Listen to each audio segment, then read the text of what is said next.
Hi, y'all. Hi. Thank you. I'm Mars Hallman, and I was 12 years old when I walked into my parents' room and told them I liked girls, liked girls. A lot. I stood there waiting for a response, and I received a hug and an, okay. And I went to bed. At my school, yeah. At school, I heard the word gay thrown around like a softball. I never asked what it meant, and I was silent. I was 13 years old when I first heard the word lesbian. It was said like a bad word, like it left a bitter taste in my friend's mouth that she washed away with her laughter. I somehow knew it was meant to hurt me, even if she didn't know it. And sometimes even worse words would follow, you know them. And I would wonder if she meant those about me too. In an audition for choir, I performed It Does Get Better from the L Project on the piano and quietly sang lyrics about men in skirts and girls loving girls, and even though I knew I wasn't quite either of those, it still felt really good to say. My teacher pulled me aside afterward, told me my song choice was inappropriate, and I would not be considered for the solo. And I was silent. I was 14 when I learned what it meant to be transgender. I was 14 and confused and so angry with my body for betraying me, for giving me this to live in and work with. I knew I wasn't a girl or a boy, and that's scary. Teachers would separate us into boys and girls for everything from our reading assignments to frog dissections. I protested when I could, but I always had to comply. I was always faced with the threat of punishment for insubordination, or worse, outing myself. We took a sex education course that was half a class period long.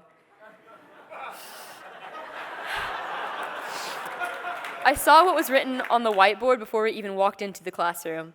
A healthy family has a mother and a father. All I learned that day was that I and people like me simply don't receive our sex education.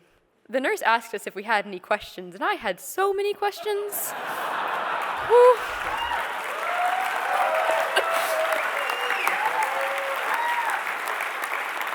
I was silent. I was 15 when I realized that if I wanted to be treated equally, I had to make that change. Scary. I returned home every day to a family where I was safe to seek shelter from the homophobia I faced at my school, and to parents who would listen to me and validate my experience. My other queer friends don't have that.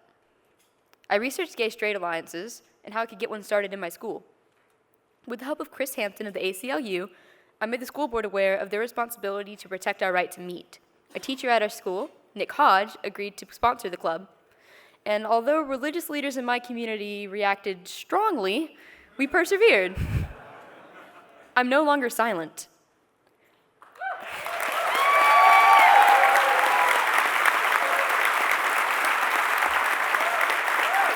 I'm 16 now. I'm 16, and during the summer, Chris Hampton advised me to attend the Queer Youth Leading the South Action Camp. Quilts was the greatest part of all of this. I received not just training and leadership skills there, but also a network of allies and resources. While I was at the camp, I was free to express my gender identity. Everyone used my name and pronouns, and I met people like me. I finally had non-binary friends and role models. I returned home, and my parents called me Mars for the first time. I'm 16 now, and I know my life of activism has only just begun. I can't wait to contribute more to this movement and to teens like me, and I'm so grateful for the opportunity I had to speak these words at South Georgia Pride and the opportunity to speak them again here even louder. I challenge you to ask yourselves, what can I do for the queer youth in my community? Thank you so much to GLSEN, whose resources helped start our GSA.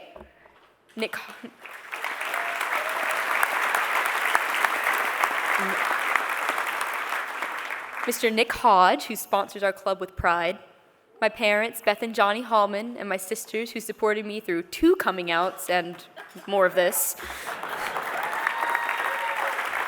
Chris Hampton of the ACLU, who guided us and defended our rights to meet, and to the staff of Queer Youth Leading the South, who gave me the means and courage to never be silent again. Thank you.